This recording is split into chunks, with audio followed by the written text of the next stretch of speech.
Next, regulation of filtration.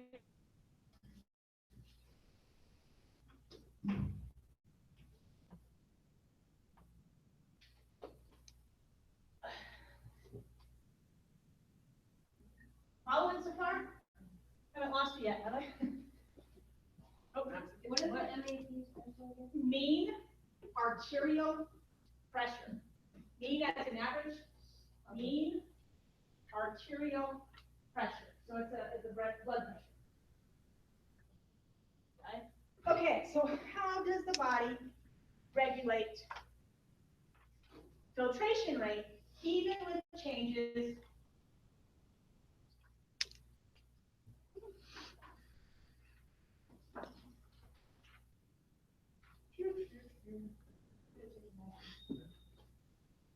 Here are the answers. Let me just give you the answers real quick.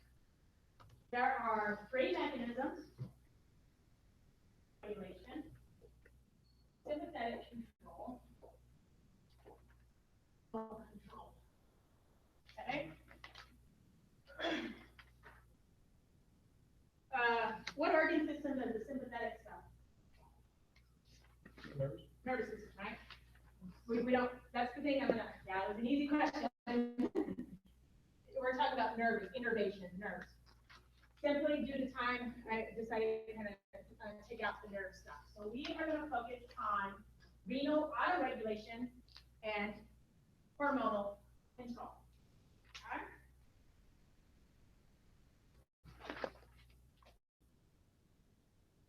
With the autoregulation, there's two mechanisms: myogenic mechanism and the tubuloglomerular feedback. I'm going to be sure I don't talk too much today and get you guys involved. There is no figure of myogenic mechanism in your book. Take a minute and see if you can, with a group of people around you, come up with a figure. Mechanism. Maybe about 5 minutes.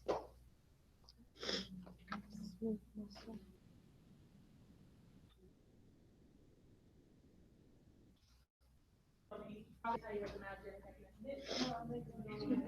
It's in your book, and there's only a brief paragraph.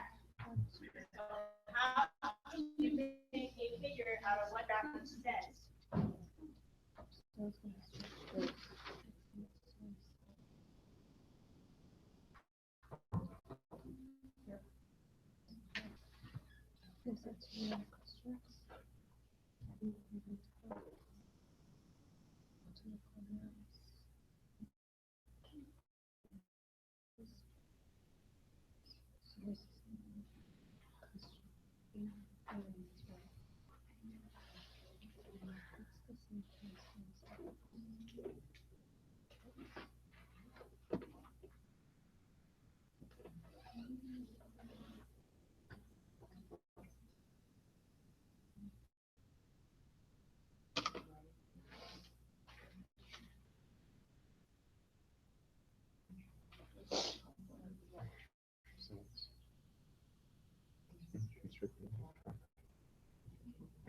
Stretching. So can you go up again? When stretched. Stretches. Stretches it? Guidance? Guidance. As you stretch, so you can stress.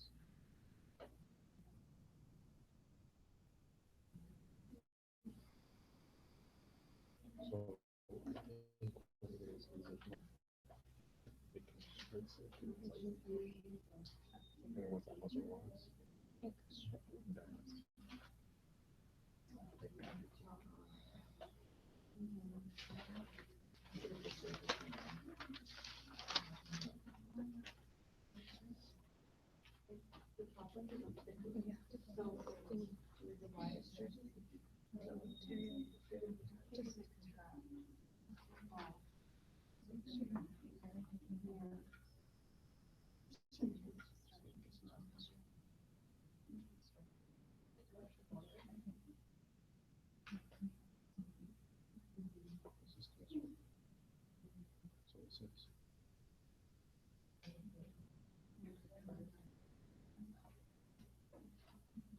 One is larger than the other one, right? Then that's the A.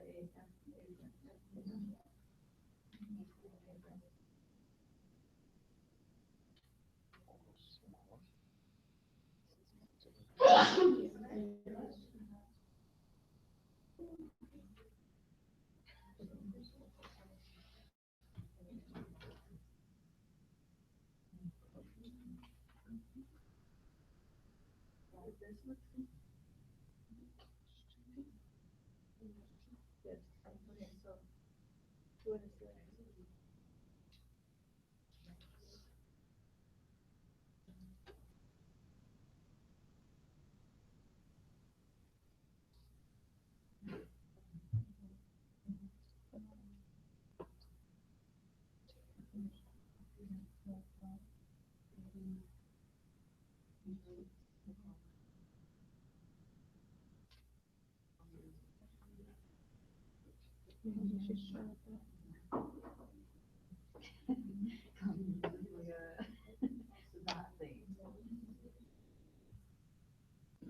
All right, let's move on, we don't have a lot of time. All right, so myogenic control, what is this myocyte? Muscle, okay, so muscles are gonna control the filtration rate in some way. So all this is constricting the arterioles to change the diameter, okay? So by changing the diameter of the arteriole, if I change the size of my doors in my house for my party, it's gonna change how many people can come and go, okay? So same thing here, that's gonna control the blood pressure inside the glomerulus to control how much filtrate can come in or out, okay? So that's myogenic mechanism. The tubuloglomerular feedback mechanism is quite a little bit more complicated. So let me draw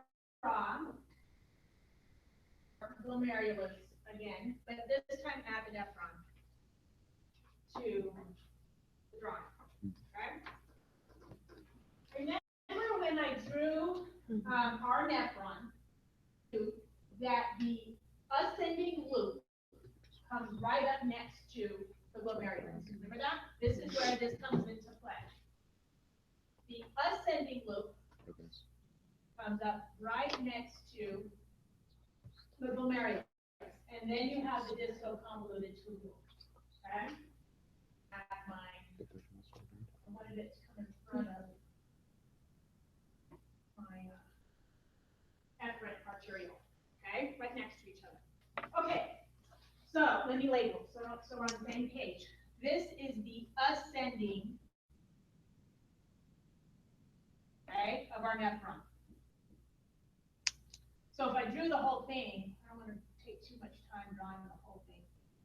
Okay, but this would come proximal convoluted tubule, the loop would come all the way around in the back. Okay, so you've got your orientation down where we're at. The ascending loop, ascending again, ascending? Ascending loop. Okay, there are some special cool magic cells that this loop has. Okay? Bordering this side over here. I'm just going to draw this some avoidable cells here. Are called, what are these called? What's the name of these? It's in the chapter. I'm just wondering if you came across it in your other marks.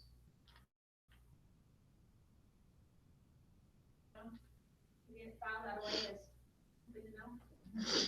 All right, macula densa. That was what I was going to say. That word right there. Macula densa cells. Okay. All right.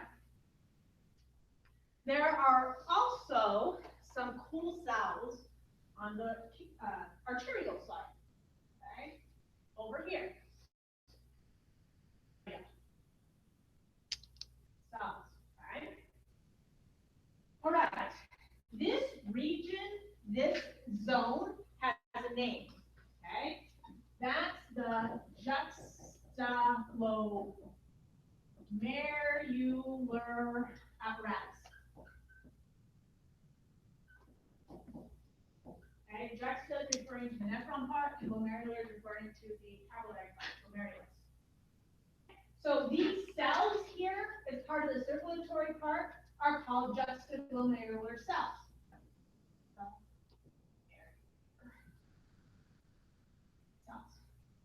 Okay? They're also called granular cells, is what your book uses that term.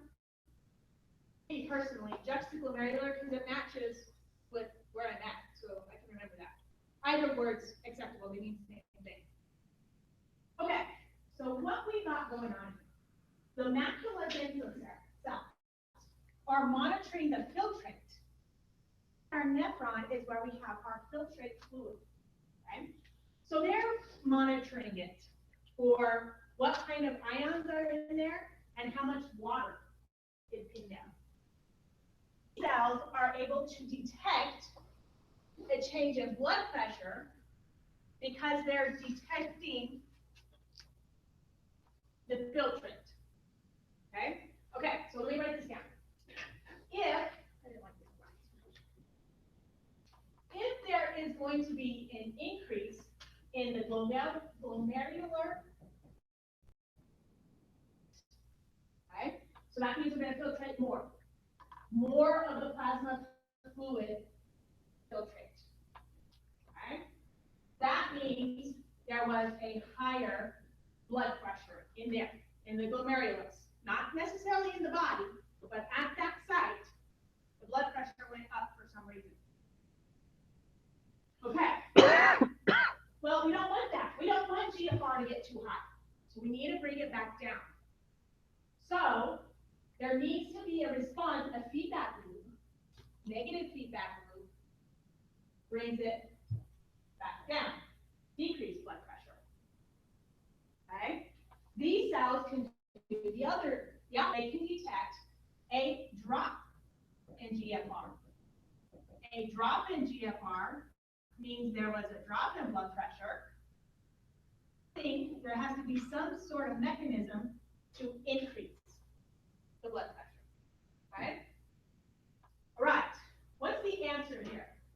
What is the response to decrease blood pressure? What do the juxtalar glomerular cells make to decrease blood pressure? No, you're ready. That's one of them. Measures for the next one. Hormones. You know? Okay, so it's not coming off the top of your head. The molecule adenosine.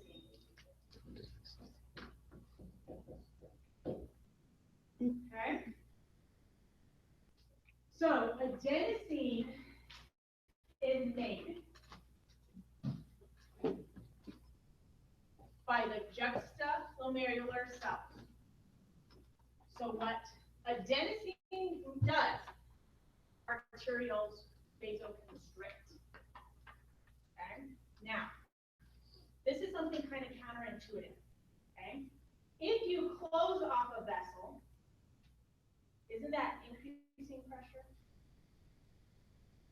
And all along, when we did the cardiovascular stuff, and we talked about if we need to increase pressure, one of the things we can do is constrict the blood vessel.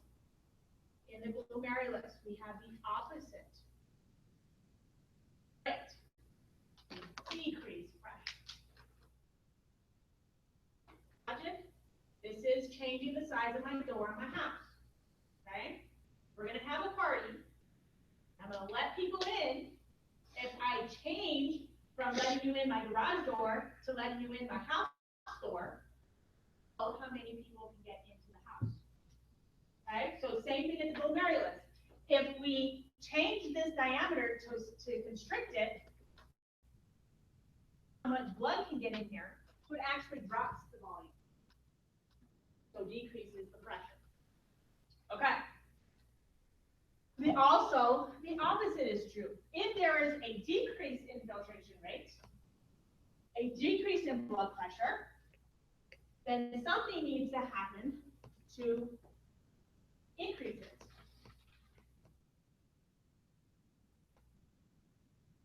Hormone, what hormone?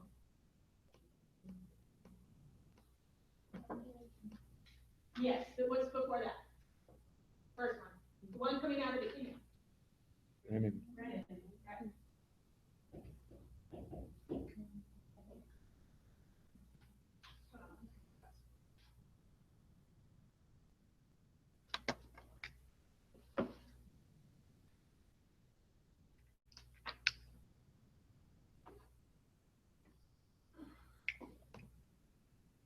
Right.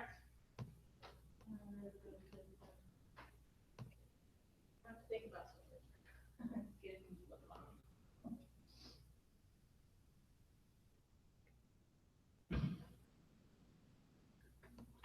Okay, both of these are gonna have vasoconstriction. Okay, we have to think about where the vasoconstriction is at. That's what's gonna change the pressure in the glomerulus. Okay, because renin, the effects downstream are also vasoconstriction, but in this case, we have an increase in blood pressure. Okay, here's the renin-angiotensinogen system. I've shown you this before. When did I show you this?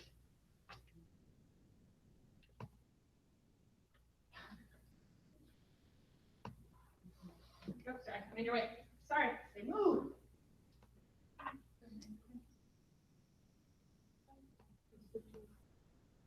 We talked about with endocrine, remember said endocrine, we talked about it, but I showed you the diagram.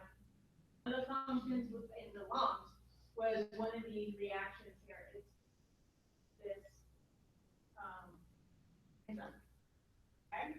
Okay, so what's happening in this whole system? Okay, this is a system that has effects throughout the body.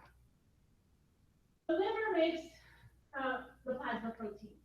The plasma is called angiotensinogen. It has no function. Okay, it just circulates out in your body. It doesn't do anything until it encounters renin made by the kidney. Okay. So this is an enzyme. This enzyme converts angiotensinogen, angiotensin 1. Again, no effects. It doesn't do anything. There's another enzyme called ACE, which refers to angiotensin converting enzyme. That's what ACE stands for. Not ACE. Full of ACE. Because the reason I'm cool with ACE, I'm sure you've probably heard of ACE inhibitors. That's something you've come across in your experiences. ACE inhibitors. So think about when we're done now, I don't have time to get into it. What would an ACE inhibitor do? Okay? But anyway, the responsibility of this enzyme is to convert angiotensin 1 into angiotensin 2. This is the molecule that has effects. Okay? In the end, elevates blood pressure. Okay? Is what's going to go on there. Renin is made by these juxtaglomerular cells. Okay? Okay, so that'll also regulate the filtration rate. So this graph over here, where we're showing that a large change in the artery pressure doesn't get much change in filtration rate, it's these mechanisms. And this is moment to moment, right? This myogenic reflex is second to second, it changes constantly, depending on the blood pressure at each glomerulus. So there's what, 2.5 million of these in your body? Okay, so 2.5 million of these, each of them regulates the blood pressure at its own location to regulate filtration. Okay? All right, so that's glomerular filtration regulation. Okay, myogenic reflex. And then these two responses, adenosine or the renin system. Okay, this is a hormone, and this is also basal. Okay, that's filtration. What's the next process? Secretion. Reabsorption, right? So we have this 180 liters of fluid. That's too much. Okay, we don't function like that. 180 fluid liters of fluid every day. That's just not the way we operate. So we gotta reabsorb a lot of what we just filtered. 99% of it got it back.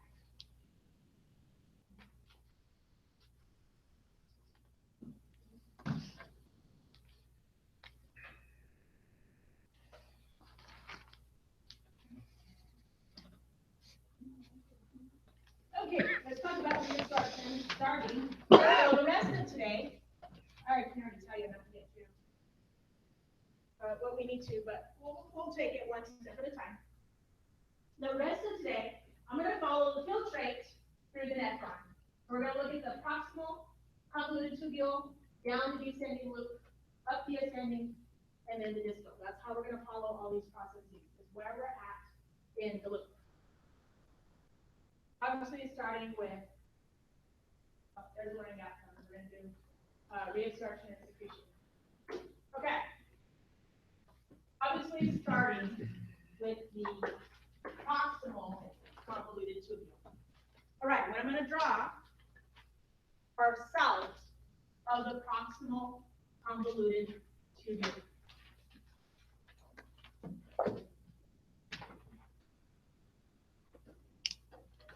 Okay, I'll draw two cells.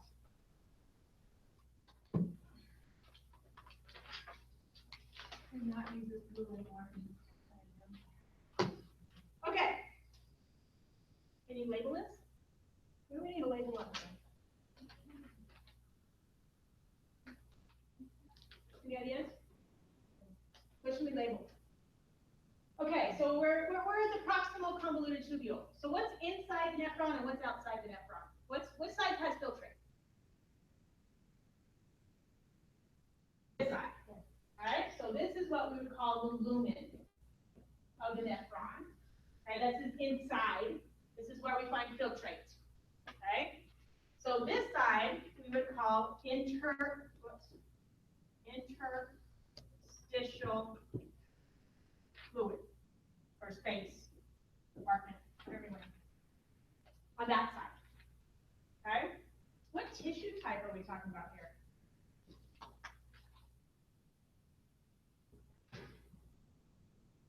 What tissue type?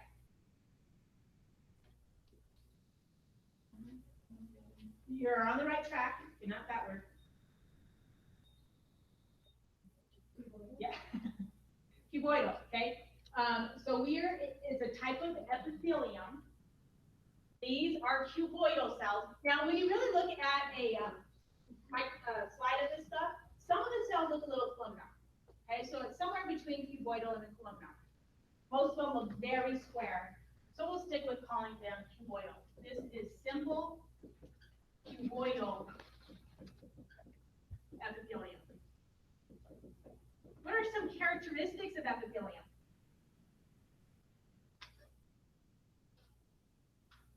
They have two surfaces, right?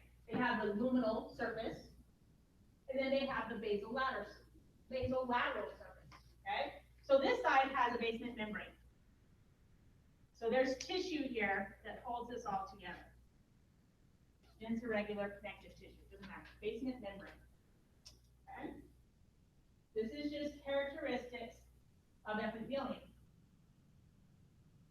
Okay.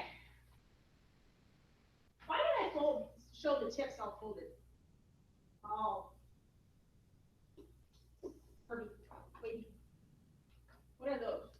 That was intentional. I was on purpose. Surface area? What are those called? When you have waves on one end of a cell? You ever come across that yet? Huh? Close. Similar concept, okay? Cilia are extensions outside of the cell. This is still cell membrane. These are called microvilli. Okay? These are just folds of the cell. Okay, so this is cell membrane. The difference with the cilia, similar concept, but they're external to the cell itself. Okay? When a cell gets folded, it does that for a reason. Why would we want to do this? Why would the nephron want to be folded? tubule? What do folds do anywhere in the body? Surface area. Surface area, increased surface area. So we just filtered out a lot of stuff, water, salts, some nutrients, all sorts of stuff got filtered out. We need to take it back. About 70% of it's going to come back right here. Okay? So we need a lot of reabsorption. We need a lot of surface area to do that. Okay? Okay, so how these cells do this. Let's start with sodium. Okay? We are going to use Siggles. These have nuclei. I don't need to draw nucleus. And they have mitochondria and ERs and all that stuff. It's a cell. Okay. Let's start with Siggles. I'm going to put Siggles right here. And then label it over here. What do you think Siggles stands for?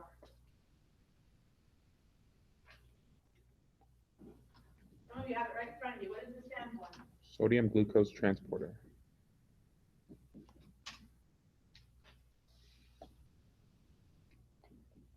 Okay, Siggles is the sodium glucose transporter. Alright, so we have both sodium and glucose being moved with this protein here on the cell membrane. Okay, so sodium comes into the cell. Okay, it goes into the cell. This is going through the cell itself. Some things go through the cell, some things go between the cells. We're talking about through the cell right now. Okay, sodium is going just down its concentration gradient. The filtrate has a lot of sodium chloride, has a lot of salt in there. Okay, there's not much here in the cell. Okay, so it's just down concentration gradient is what's moving this thing.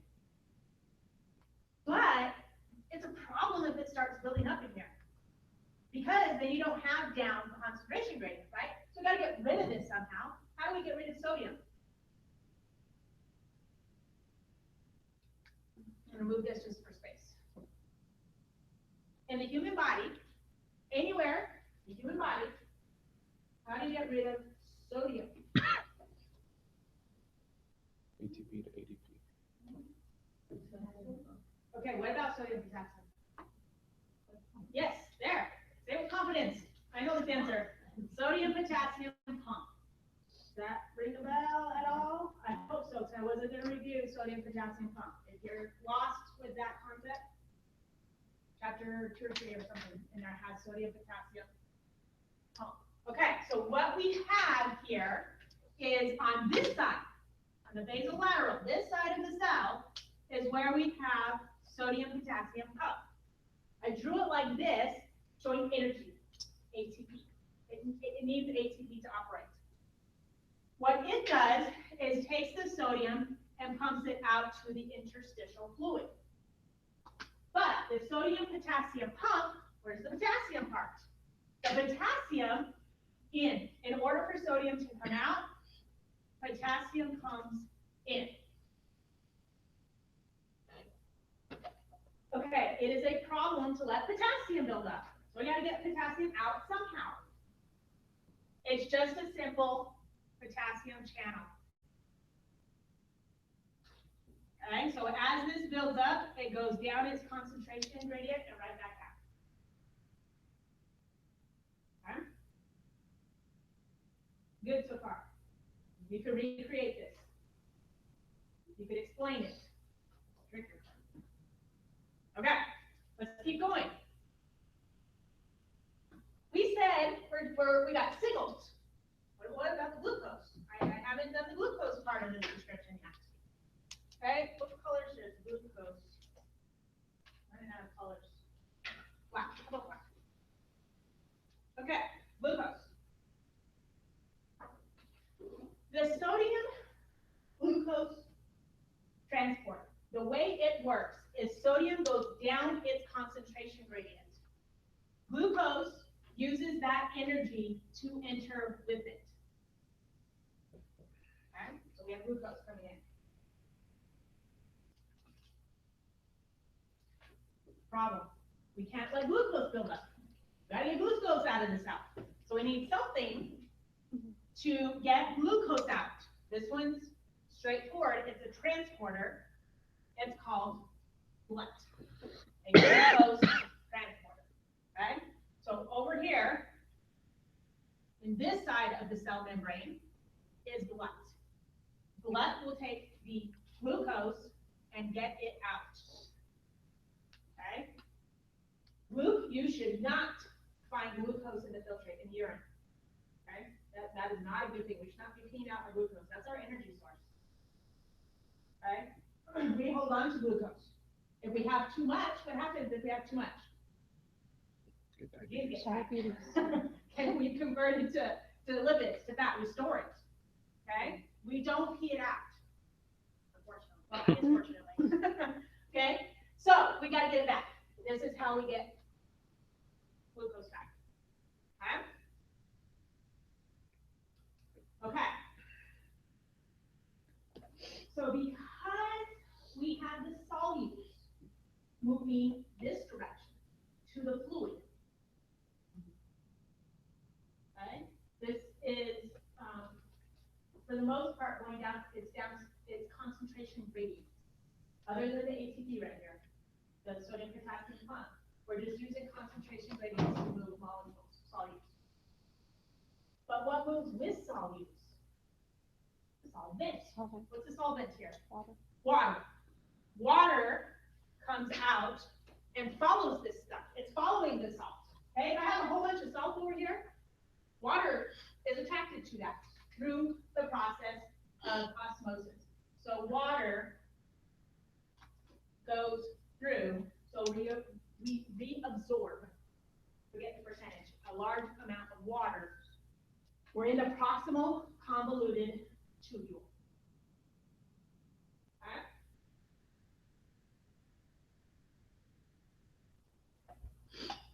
Okay, that's going through the cell. We also do a lot of this stuff between cells. I'm not taking time to do that.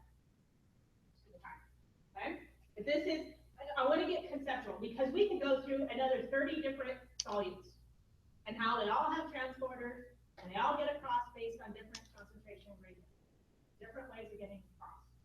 But these just select few solutes hopefully gives you the concept of how stuff gets out of the filtrate and back into the fluid. Okay, so is that concept clear of how things move? It's transporters, channels, all that sort of stuff. Good? Okay, so that's reabsorption in the proximal convoluted tubule. Okay, so now we need to turn. Let me show this over here, and then I'm gonna turn this whiteboard right over here. So I'm talking about cells in this part of the nephron. Then the nephron takes a turn to go down the descending loop. Let's look at what's going on at the descending loop of Henle. So specific. So you know what? Actually, I should probably just redraw figure there instead of redrawing it. Oh, but you guys might be want to nephron in your notes. Okay, let's do. I didn't work. That. There we go.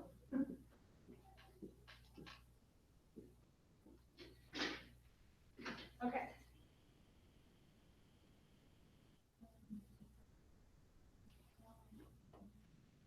Let's go down to the descending loop. Okay, convoluted tubule, and then we take a turn down. Okay, well, let me do the whole, more of it.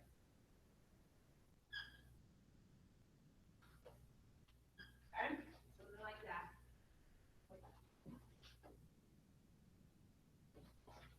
Okay, our capsule, proximal convoluted tubule, loop, the loop, and ascending loop. Okay, so we just talked about how to reabsorb water and solutes here. Now let's talk about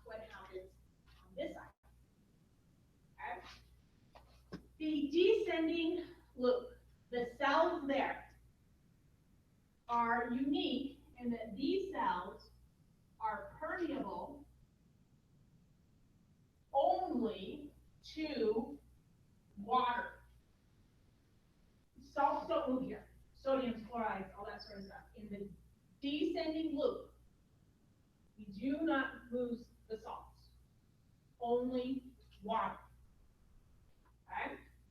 So the medulla, right? So in the kidney, about right at this region, right at here, this side is the cortex, which means more outside, is the medulla. Medulla. How do I say that word?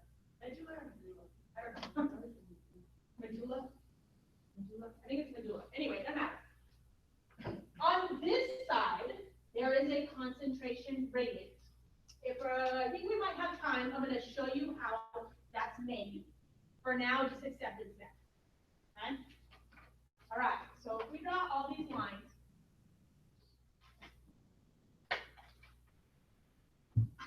there are not lines in your kidney. Okay, these are just the illustrated concepts. There's not actual tissue division.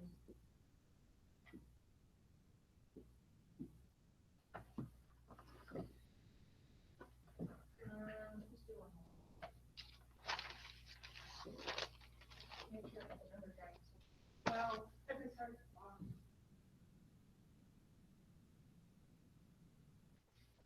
Well, doesn't matter.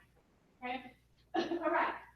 There is a concentration gradient in the tissue of the medulla. The very bottom has a concentration of about 1200, and then as we move, in this case up, that value gets less and less concentrated. Okay, so let's decrease it by 1,000, 800, 600, 400.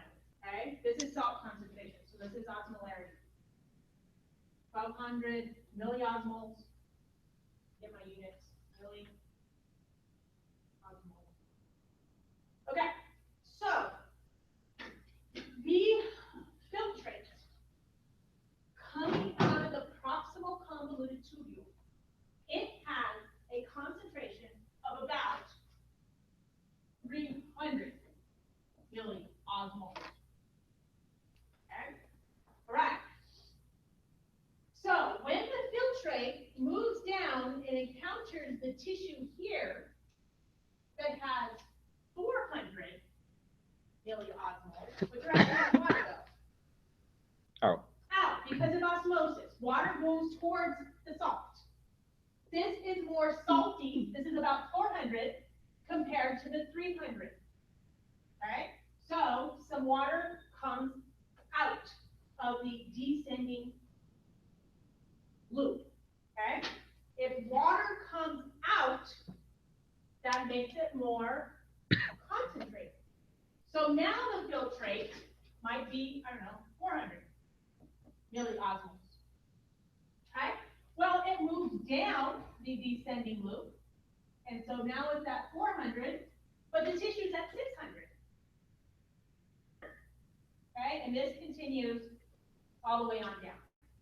Right? That the filtrate is more dilute than the interstitial space. So water continues to move out of the filtrate.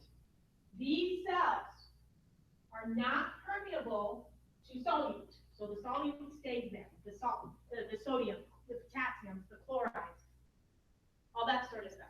We need to take in some of those further down the line, but at this point, we're dealing with water. Okay?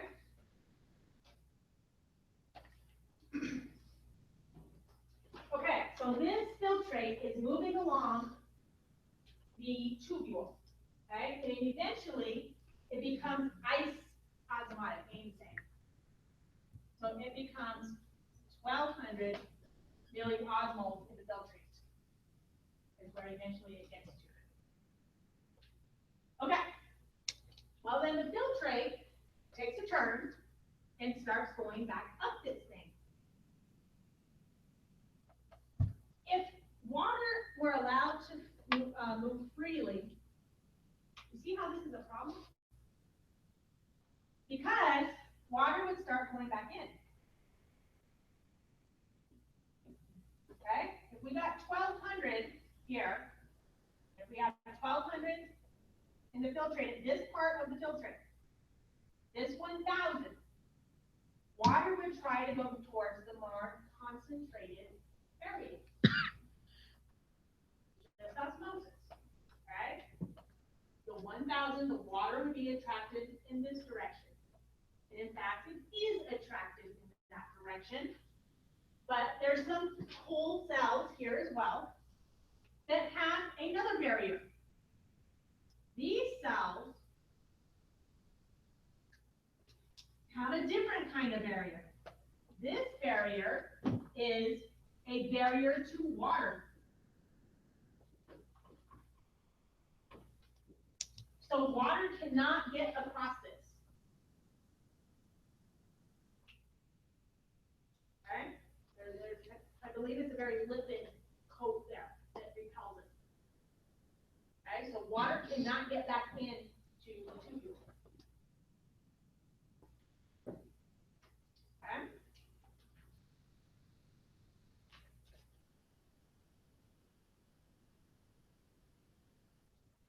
All right, let's follow the filtrate on up and out.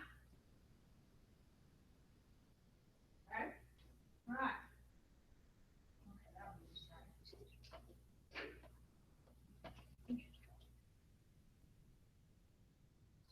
Now we need the distal convoluted tubule. Okay? In the distal convoluted tubule, how do I summarize this? Because I'm going to skip a lot in this section. I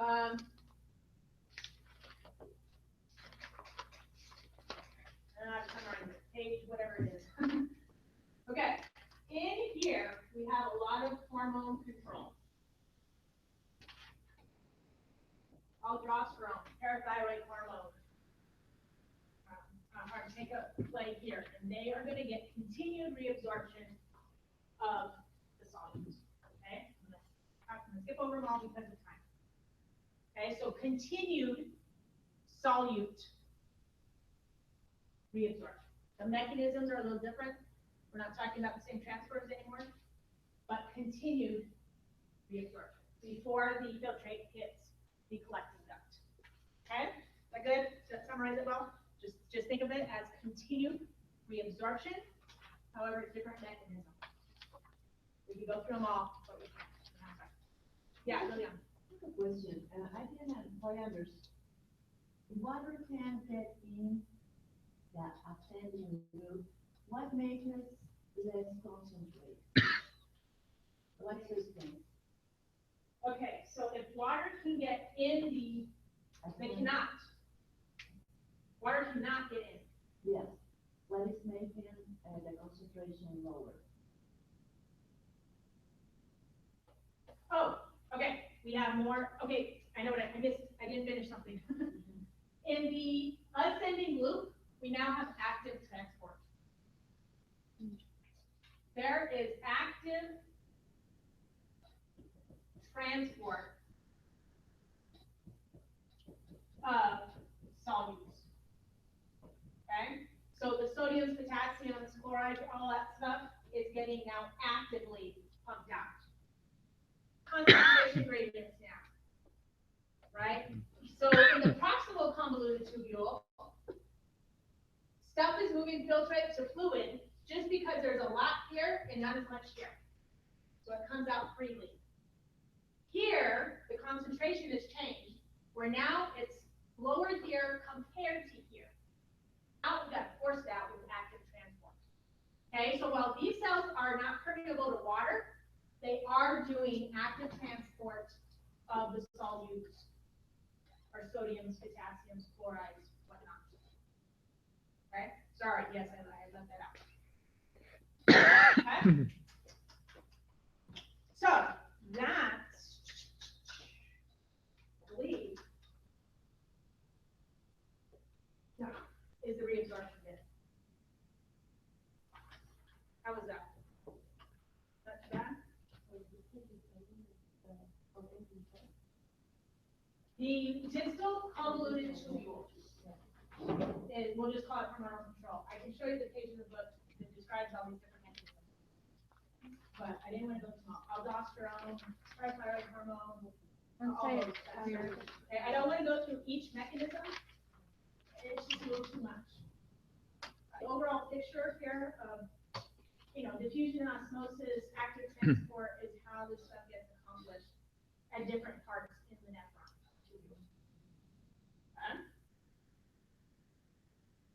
Is this all right? Any questions? Is it straightforward? Please go home and go through it again because, when somebody explains it to you, you're like, I got it. And then you get home, it's like, wait a minute. Okay, the last thing I want to do, where does this come from? This 1200, 1008, this concentration gradient, how does that get established? Okay, all right, this is where we might lose our marbles. I know I've lost mine several times in the last. Okay, how do we get this?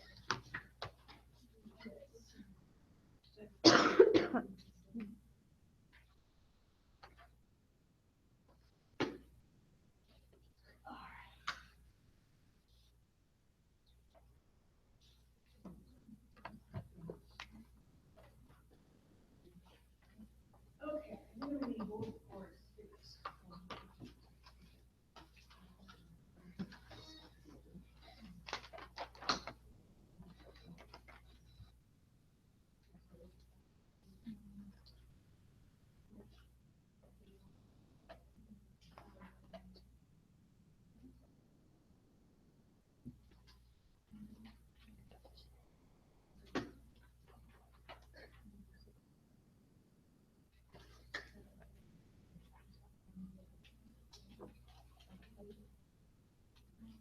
Okay, let me see if I can explain this to you.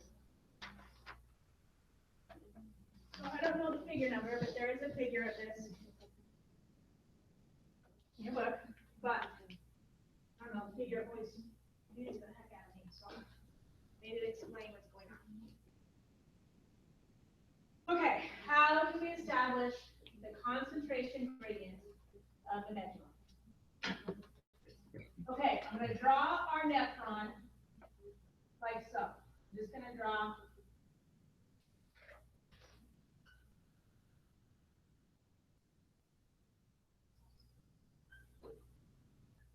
like this. Okay, so this is our filtrate coming in. This is our filtrate going out.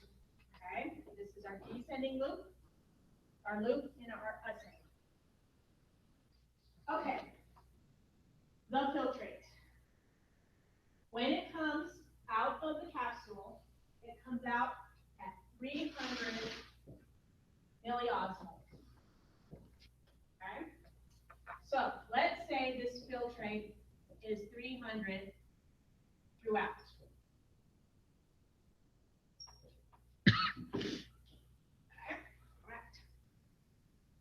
So what's going on in the ascending loop here is that the transporters are active, okay?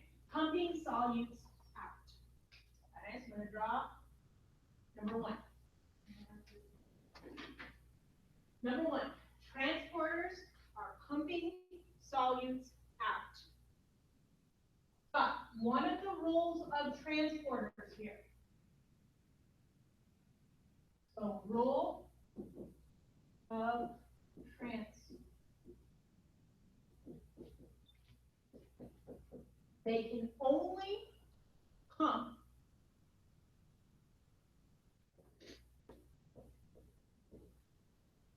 solutes to a difference of 200 milliosmoles. Okay, the transporters don't work with values above that because it like saturates the system. It doesn't work.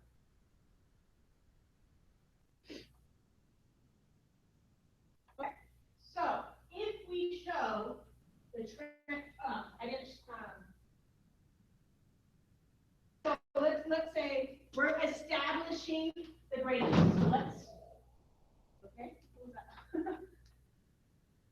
let's say the interstitial fluid is 300, okay? So this is getting it started. So let's say it's all heated, and how do we get these different numbers? Okay, so this transporter at number 1 is going to pump solutes out. Okay? It is going to pump until there is a difference of 200.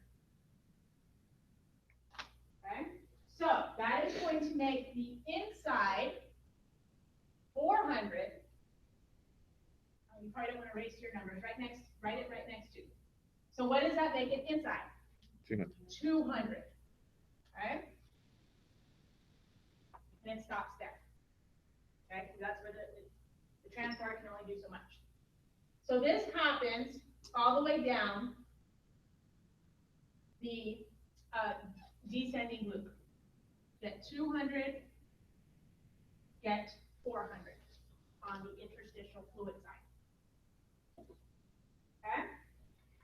All right. This side, our descending loop, is permeable only to water. Now that this is 400, water out of this side. See how this is 300 and this is 400? Water comes out in this direction. Okay? And in all these areas.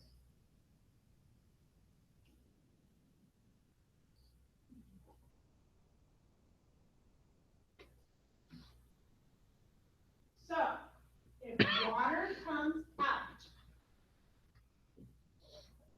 that's going to make this more concentrated. Correct? True? True? Okay, so I'm going to add another scenario over here so we don't keep erasing. So this is going to become 400 on the, and then we have 200, 200, 200. This is in the filtrate. Water went out from the 300, so it made this more concentrated. 400. Now to understand how this works, where does the water go? So if the water were to come over here, it would just dilute that out. And we wouldn't establish a gradient. The water goes into the blood supply. Okay, so the water gets removed from the system.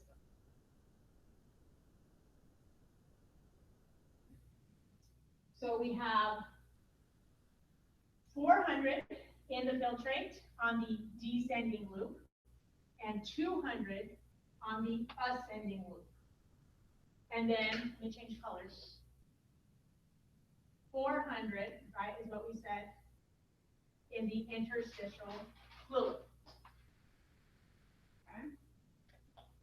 Right. But next, the filtrate's moving in the tubule.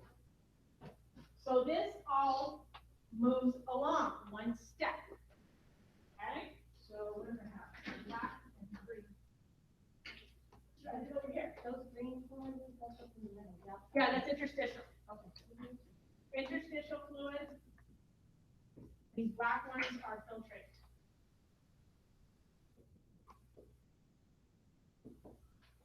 Okay? Okay. So what happens, filtrate, interstitial fluid, and filtrate. This is the descending loop coming down. This is the ascending loop going up. Okay? Well, once that happens, well, the filtrate all moves. It's moving along the tubule. Right? It's not stagnant, being still. So all those values move a spot. So there's 400 here. There was 400 here. This 400 got shifted over here. The 200 moved up. This 200 moved up, and then the 200 moved up and out. See what I did? All I did was shifted everything one spot. Okay, imagine this is fluid. This fluid's gonna move down the descending loop. Moves over here. This fluid here moves over here, right? So my values are moving. Is that clear? What I'm trying to show? Okay. But the interstitial fluid, look, we have 400 here. That doesn't change. We didn't move any of that. That was still there. 400, 400, 400. Okay? Well, we have our 200 difference here, so nothing's gonna change. 200 difference here. Nothing changes. But look at this. This ascending loop can pump solute out to a difference of 200. So this out until this becomes what value?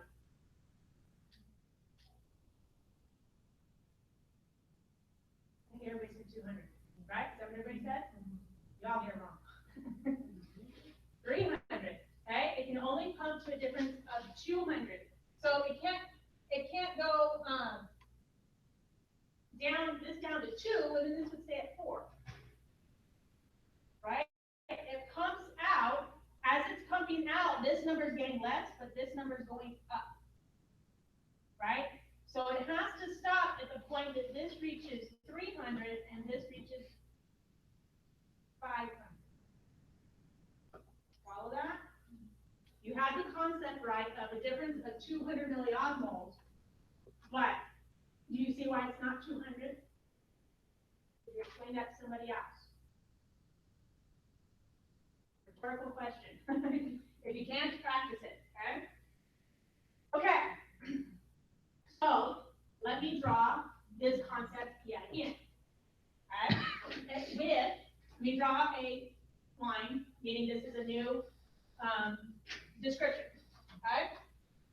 So we had on this side 400, 400, but now this side went to 300. This is still at 2, and this is still at 2. And then my green hasn't. This went to 5. Yes. This went to 4. This went to 4.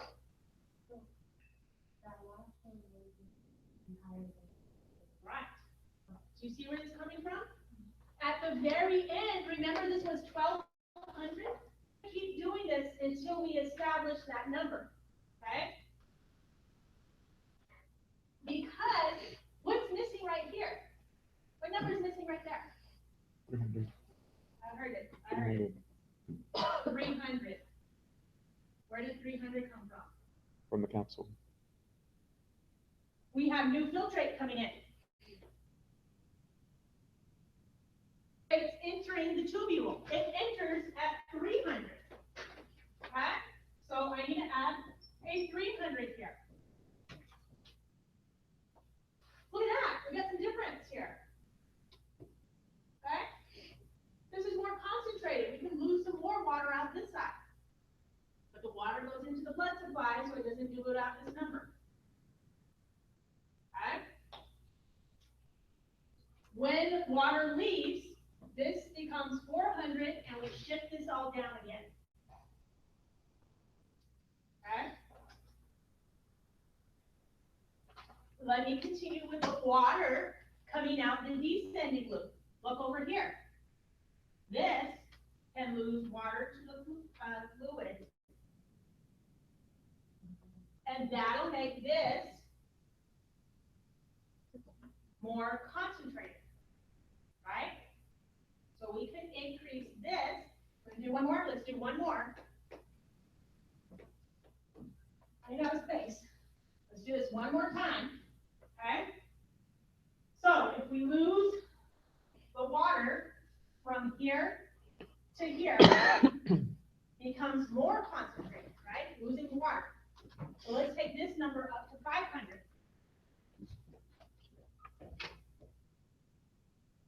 Okay? And then what do we have? We still have 400 here, and we have 300 here. Okay? What But now,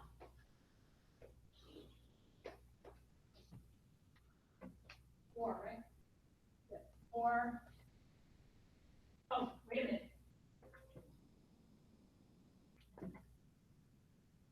The water goes away, yes, 400. Okay, and then this was at 5. Okay? But what if we take this 5 over here? We can do this again. If I have 500 and 500, then I can pump out solutes to make this 4 and this 6. See how we could keep doing this and keep doing this and keep doing this? I could redo this figure over and over and over again until we got to a value of 1200. Does that make sense? Does now? See, books just show you, you need an animation of this stuff, how the filtrate moves and how the concentration moves. They need a bunch of panels of a figure, not just one. Okay?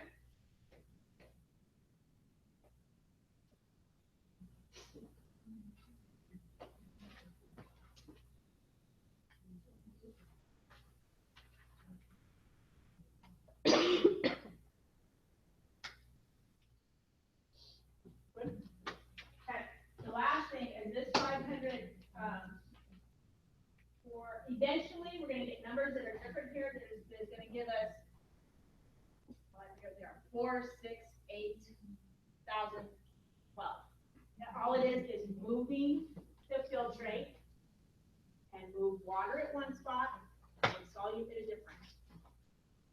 Water at one spot, solute at a different, and the rule of the transporter, it only works up to 200 milliosmol difference.